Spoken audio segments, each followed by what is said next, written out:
విశాఖ శారదా పీఠంలో వార్షికోత్సవ వేడుకలు ఘనంగా జరిగాయి. 5వ రోజు సందర్భంగా తెల్లవారుజామునే అమ్మవారికి ప్రత్యేక అభిషేకం, సుబ్రహ్మణ్య స్వామి అర్చన కార్యక్రమాన్ని నిర్వహించారు శారదా పీఠాధిపతి స్వామి స్వరూపానందేంద్ర సరస్వతి. అనంతరం రాజశ్యామలదేవి యాగం, పూర్ణాహుతి కార్యక్రమాన్ని నిర్వహించారు. ఈ కార్యక్రమంలో ఋత్వికులు, వేద పండితులు పాల్గొని రాజశ్యామలదేవి అమ్మవారిని స్తుతిస్తూ వేదాలను పఠించారు. రాష్ట్ర ప్రభుత్వ ప్రతినిధిగా భీమిలి ఎమ్మెల్యే అవంతి శ్రీనివాసరావు పూర్ణాహుతి కార్యక్రమంలో పాల్గొన్నారు. ప్రత్యేక అలంకరణలో ఉన్న అమ్మవారిని దర్శించుకొని మొక్కులు చెల్లించుకున్నారు భక్తులు.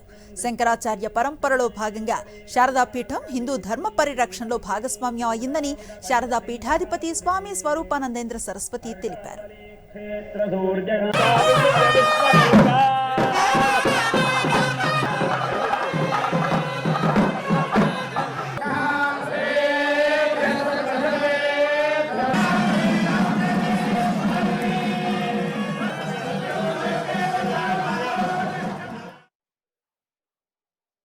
ఈ విశాఖ శ్రీ శారదాపీఠం ఎంతోమంది భక్తులకి ఆశ్రయాన్ని కల్పిస్తుంది. ఎంతోమంది భక్తులు ఉండడానికి కాశీ కానీ, ఋషికేశ్ కానీ, తిరుమల పైన కొండ మీద కానీ, హైదరాబాదులో 14 చోట్లలో కానీ ఎక్కడ చూసినా ఈ పీఠాల అమ్మవారి సన్నిధిలో పూజలు, పునస్కారాలు వైభవోపేతంగా జరుగుతాయి.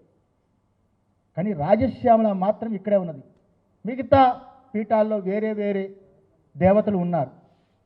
అటువంటి ఈరోజు ఈ వార్షికోత్సవాల సందర్భంగా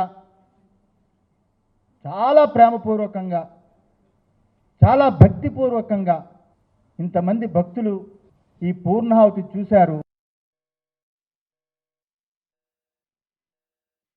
శారదా పీఠంలో అమ్మవారి వార్షికోత్సవాలు ఘనంగా జరిగాయన్నారు ఎమ్మెల్యే అవంతి శ్రీనివాసరావు. రాష్ట్ర ప్రజలు మరింత సుభిక్షంగా, ఆరోగ్యంగా ఉండాలని ఆయన ఆకాంక్షించారు. ఈ వార్షికోత్సవ వేడుకల్లో భాగంగా పండిత సత్కారాన్ని నిర్వహించారు. హిందూ ధర్మ పరిరక్షణకు కృషి చేస్తూ ఉన్న సంస్థలు, వ్యక్తులకు శారదా పీఠం అండగా ఉంటుందని, ఈ వేడుకల్లో పాల్గొనటం తమకెంతో శక్తినిచ్చిందని పలువురు భక్తులు పేర్కొన్నారు. 5 రోజుల పాటు జరిగిన ఈ వేడుకల్లో భక్తులు పెద్ద సంఖ్యలో పాల్గొన్నారు.